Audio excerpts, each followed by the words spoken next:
Okey, Assalamualaikum. Selamat sejahtera. Hari ini kita sambung 1.5 tingkatan 5 bab 1 perniagaan.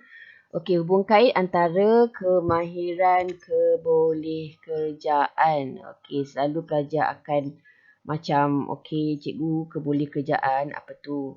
Okey, kebolehkerjaan ni maksudnya kalau awak tengok definisi dekat sini, kemahiran ataupun kebolehan yang dimiliki oleh pekerja.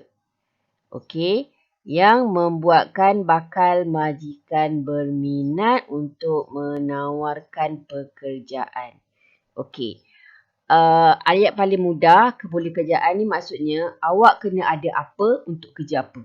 Okey, contoh, saya nak kerja ataupun saya sedang cari pekerjaan yang ada kaitan tentang accounts ni. Saya nak jadi pengurus kewangan.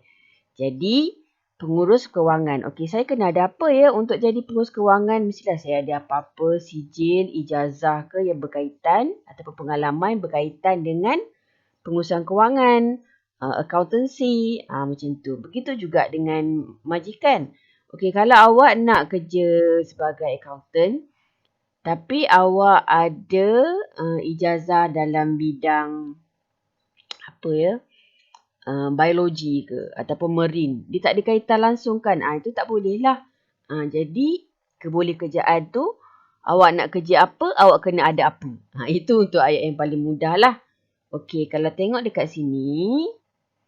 Okey, yang ini jenis-jenis kemahiran kebolehkerjaan. Okey, kena ada kemahiran komunikasi. Okey, ini yang apa? Yang awak kena ada lah.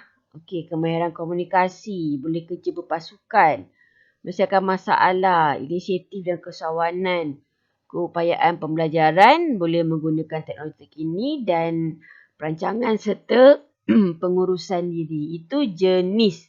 Okey, dia ada dua ni, jangan confuse. Yang ini ada 1, 2, 3, 4. 7 ni adalah jenis kemahiran kebolehkerjaan. Okey. Tengok 1.5 yang ini. Okey, yang ini kemahiran kebolehkerjaan. Tadi jenis. Okey, yang ni kemahiran ni. Okey, yang ini yang membantu awak untuk melaksanakan awak punya kerja lah. Okey, keperluan kemahiran kebolehkerjaan membantu pekerja melaksanakan kerja dengan cekap dan sistematik serta menyumbang kepada kejayaan perniagaan. Okey, kalau soalan tanya tentang jenis, awak kena cakap yang tadilah, yang ada 7 tu. Okey? Yang ini tadi. Jenis kemahiran kebolehkerjaan. Okey, kalau soalan tanya tentang kemahiran kebolehkerjaan, okey, ini yang awak kena tahulah. Okey, yang pertama. Okey, kita tengok warna lain pula. Purple. Okey, kena ada kelayakan yang sesuai. Ni saya cakap tadi, kalau awak nak kerja dekat bahagian kewangan, awak kenalah ada kelayakan yang bersesuaian dengan accountancy tu, dengan kewangan. Okey, majikan akan ambil pekerja berdasarkan kelayakan ikut keperluan perniagaan. Okey, kalau dalam perniagaan tu dia memang memerlukan pegawai kewangan, jadi dia kena cari yang betul-betul layak lah. Okey.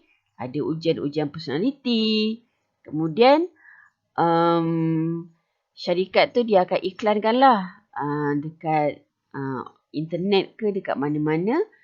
Dia nak apa-apa pekerja tu berkaitan tak? Ada tak kaitan dengan tugas-tugasan yang akan diberi nanti? Okay, so kelayakan tu kena ada. Selalunya kelayakan ni ada kaitan dengan kelayakan akademik awak lah, sijil akademik. Okey. Kemudian berpengalaman. Okey, lagi satu. Tadi kemahiran awak kena ada sijil tu. Kemudian sini pengalaman. Okey, bila ada pengalaman, jadi majikan dia akan jimatkan kos lah. Kos apa? Kos masa dan kos latihan untuk melatih pekerja tersebut. Okey. Jadi sekarang ni kebanyakan majikan memang pekerja-pekerja nak kena ada kemahiran, kena ada pengalaman dulu. Okay, kalau pernah pengalaman bekerja selama 5 tahun compare dengan fresh graduate. Selalunya majikan akan pilih yang ada pengalaman. Okey. Kemudian yang ketiga, pengetahuan tentang produk dan perkhidmatan. Okey, jadi awak kena tahulah, okey, kalau awak nak bekerja dekat bank, awak kena tahulah produk-produk yang ditawarkan, okey. Kemudian kena tahu perkhidmatan-perkhidmatan yang akan dilakukan oleh awak, dilakukan oleh pihak bank tersebut. Contoh kerja dekat bank lah, macam contoh dalam gambar ni, Agrobank. Kalau macam saya dulu, saya pernah kerja dekat Standard Chartered Bank. Kita kena tahulah produk-produk yang ditawarkan oleh Standard Chartered Bank. Kemudian perkhidmatan-perkhidmatan yang diberikan. Okey, bila awak ada tentang pengetahuan tentang produk, tentang perkhidmatan ni, chances untuk awak diberikan pekerjaan adalah lebih tinggi. Okey. Kemudian, pengalaman dalam industri tertentu. Okey, ni nombor 4. Okey, bila kita ada pengalaman dalam industri-industri tertentu tu, okay, contoh dalam gambar ni pramugari kan. Maknanya, okey, selalunya nak jadi contoh yang pramugari ni bahagian perkhidmatan lah. Memang kena ada khusus yang sesuai. Kena ada satu khusus yang mana memang dilatih betul-betul lah deskripsi tugas macam mana, kena buat itu, kena buat ini. Okey, jadi pengalaman dalam industri tersebut memanglah sangat penting. Sebab kalau kita tak tahu apa-apa, tak ada pengalaman langsung dalam industri tu, kita akan jadi terkial-kial. Mungkin last-last kita akan ketinggalan. Jadi pengalaman tu penting. Tak kisahlah awak bermula daripada bawah ke. Okey, pengalaman tu adalah sangat berharga. Okey, kemudian keberkesanan mencapai sasaran individu dan pasukan atau jabatan. Okey, maksudnya bila kita ada pengalaman, okey, kita bolehlah menyumbang kepada kita punya pasukan. Okey, sebab bila kita bekerja dalam satu pasukan, dia sama-sama kena ada satu objektif, kena ada satu main, ada satu benda yang kita nak capai sama-sama. Jadi komitmen awak memang kena tinggi, usaha kerja yang positif kena ada sebab dengan adanya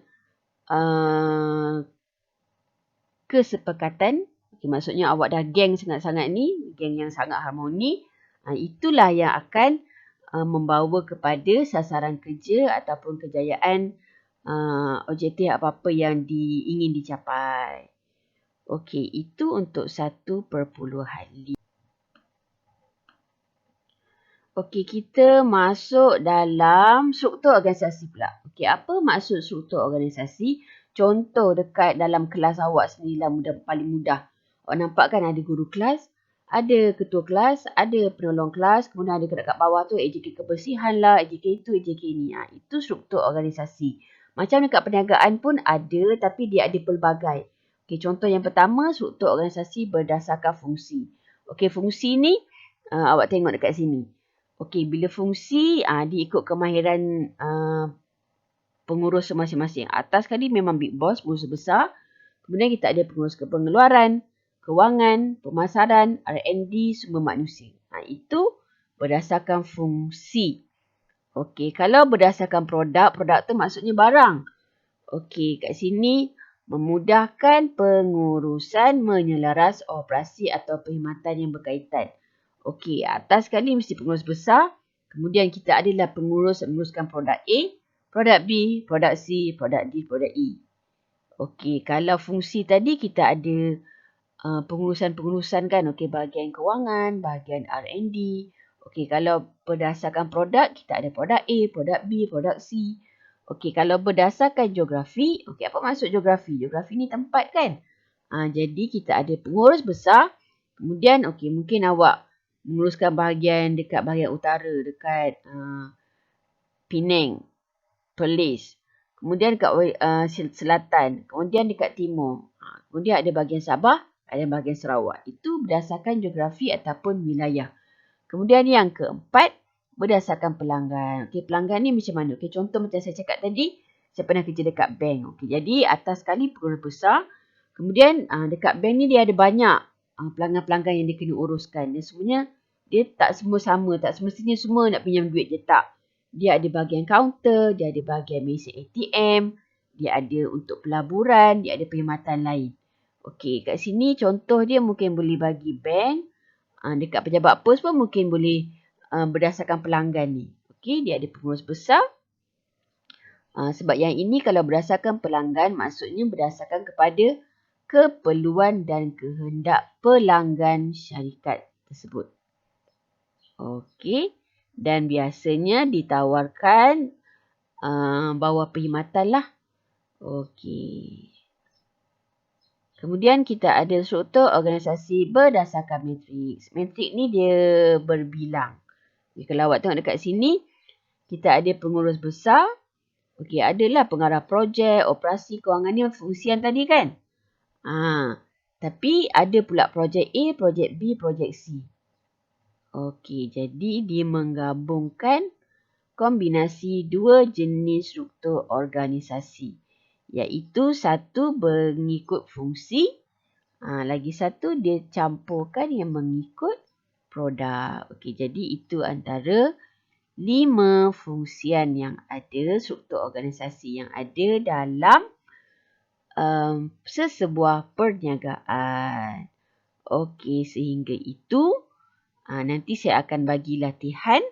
Awak fahamkan dulu apa yang saya sampaikan. 1.5 tadi kita ada kebolehkerjaan dengan struktur organisasi. Jadi sehingga itu kita akan berjumpa lagi. From time to time saya akan beri latihan lah. Okey. Sehingga itu kalau tak faham tolonglah WhatsApp saya dan tanya.